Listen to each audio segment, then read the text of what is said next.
नमस्कार. मी नमस्कार. नित्यानंद मिश्रे. हिंदुस्थान पोस्टमध्ये आपलं स्वागत आहे.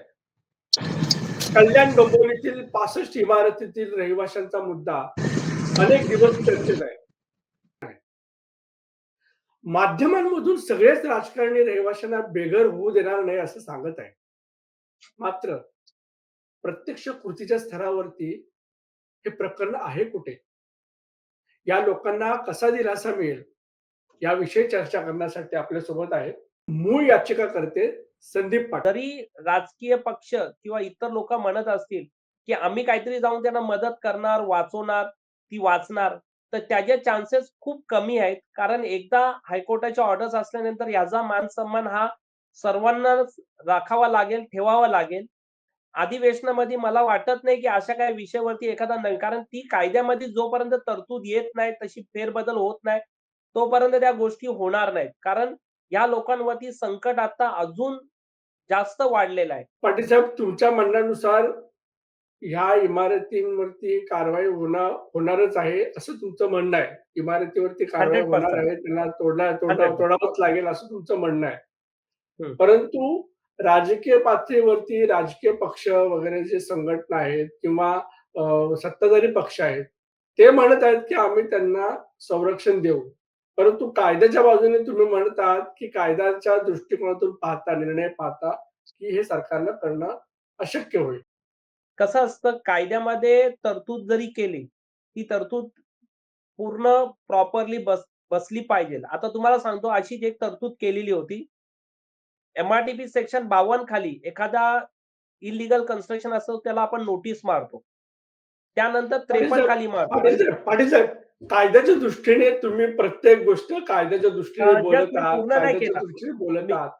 परंतु मी शेवटी बोलतो. शेवटी ज्यावेळेस रहिवाशांचा मुद्दा येतो तेव्हा तुमचं मत असतं की तुम्ही जावा, बिल्डिंग सोडून जावा, तुमच्याकडे दुसरी कुठेतरी तुमची राहण्याची सोय करावी असं तुम्ही म्हणता. दुसरीकडे नाही, आता नाही, नाही. असंही बोलू लागलात तुम्ही की तुमची दुसऱ्याकडे सोय करतील, मग तुमच्या राहिलेल्या अमाऊंटचं काय किंवा तुमच्या पुढच्या लोनचं काय, त्याही विषयी प्रश्न निर्माण होतील असंही तुम्ही म्हणताय. बरोबर. दुसरीकडे ते म्हणताय की अधिकाऱ्यांना पण कारवाई झाली पाहिजे, सरकारचं पण मार्गदर्शक तत्व असल्यामुळे मला अडचणी झालेल्या आहेत. पाटील साहेब, तुम्ही ना वेगवेगळ्या विविध विषयावरती बोलू लागलेला. त्यामुळे काय झालंय ना, सरकार काही एकूणच पूर्ण गोष्टीमध्ये कन्फ्युजन निर्माण होईल. अधिवेशनाच्या काळात उद्याचं अधिवेशन आहे.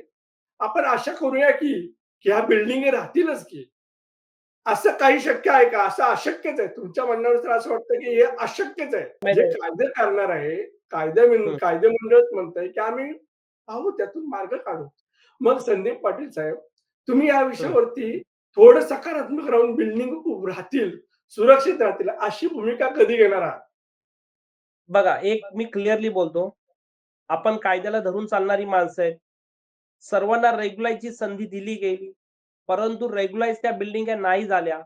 त्यानंतर मी आता मागच्या माझ्या कार्यक्रमामध्ये मी सर्वांना सांगितलं, की सेकंड रेग्युलाइजची चान्स आहे. ती संधीचा वापर करूया आपण.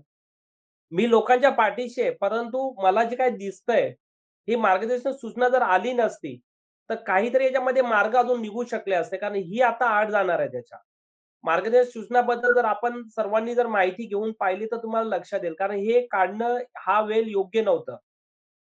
तर मला म्हणण्याचा मतलब असा आहे, की बघा, लोकांचं घरं वाचावी असा मीही ठामपणे त्याला झालं पाहिजे. परंतु 32 रिझर्व्हेशन आहेत. त्यासाठी शासनच निर्णय घेऊ शकतो, की त्या 32 रिझर्व्हेशनला आपण कसं वाचू शकतो. बरोबर. त्या 32 याच पॉइंटवरती आपण थांबूया साहेब. संदीप पाटील साहेब, तुमच्या म्हणण्याप्रमाणे बरोबर आहे, की 32 रिझर्व्हेशन वरती इमारती आहेत आणि त्या रिझर्व्हेशन वरती काय निर्णय घ्यायचा हे सरकारच ठरवू शकतं आणि उद्या अधिवेशन आहे. अधिवेशनात यावरती सकारात्मक निर्णय होईल आणि या 65 बिल्डिंग मधल्या हजारो रहिवाशांना दिलासा मिळेल अशी अपेक्षा. पाटील साहेब, तुम्ही पण करा, आपण पण करू आणि करूया ही नक्की. चर्चा इथेच थांबवू.